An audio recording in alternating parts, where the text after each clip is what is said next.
Isaac from New York City Guitar School. Today I'm going to show you how to play The Tide is High by Blondie. Now I'm going to show you the beginner version of it. So we're going to need a capo and we're going to need 3 simple chords to get this song going. Let's get started.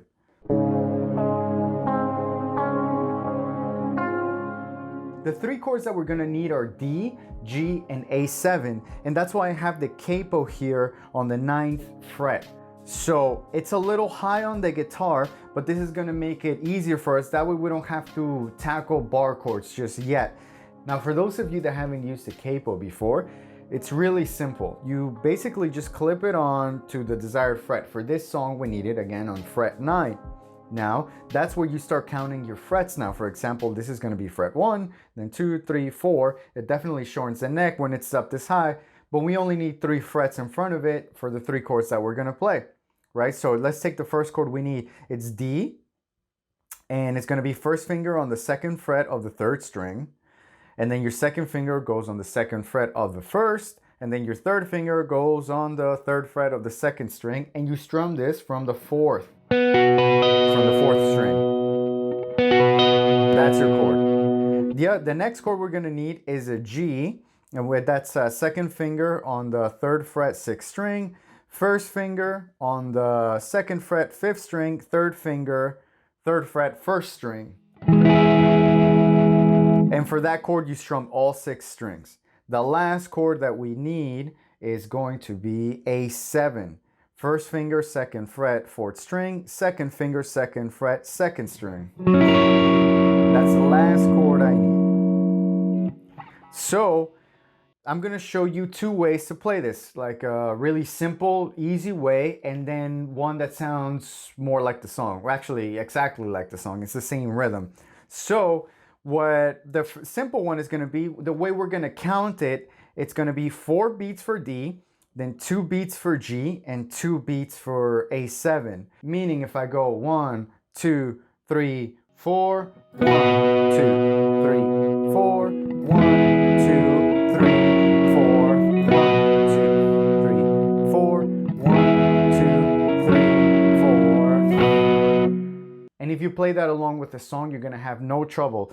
Basically, it's a whole note that lasts for 4 beats and then 2 half notes. Half note for G, half note for A7. So it's a great song to practice if you're just getting started and you're working on your rhythm and changing your chords. I'm gonna give you a quick tip to kind of just help out your chord switching. So start with D, right? And instead of lifting all your fingers all at the same time and finding the new one, move 1 finger at a time. So if you're on D, take your middle finger and move it up to the 6th string, 3rd fret, then move your 1st finger up to the 5th string on the same fret, and then your 3rd finger down to the 1st string.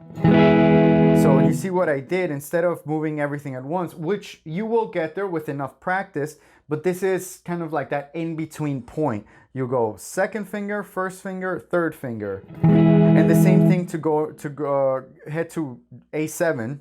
It's 1 and then 2. Get rid of the 3rd. That's all you need. And then back to D, right? You go 2, 1, and then bring back the 3rd finger. Right? Now, to play the rhythm of the song, it's going to be a little bit trickier. We need to count, and we need to count upbeats here.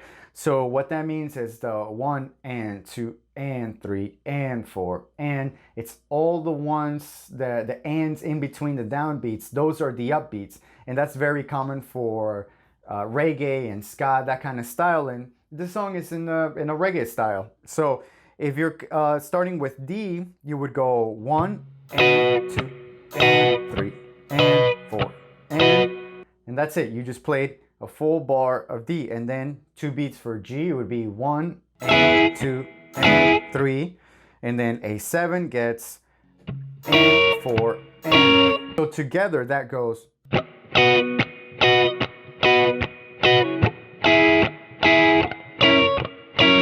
Now notice I'm adding a little bit of a percussive technique, both for effect and to keep me in time. And that's the scratch. So even if I'm not holding anything on my left hand, I'm coming down with my palm and then strumming at the same time, and then I get this sound. And that way I can count and also play my downbeat without actually playing the chord, and then just do an upstroke, right? And that also keeps my notes sharp, like staccato, nice and short, which is what I want for this style. You don't want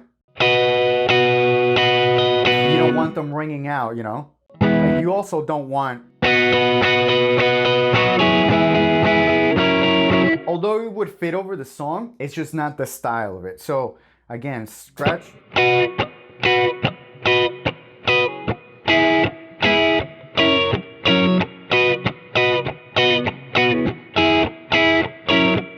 The song doesn't go that fast, but it's pretty fun to pick up the speed here and there.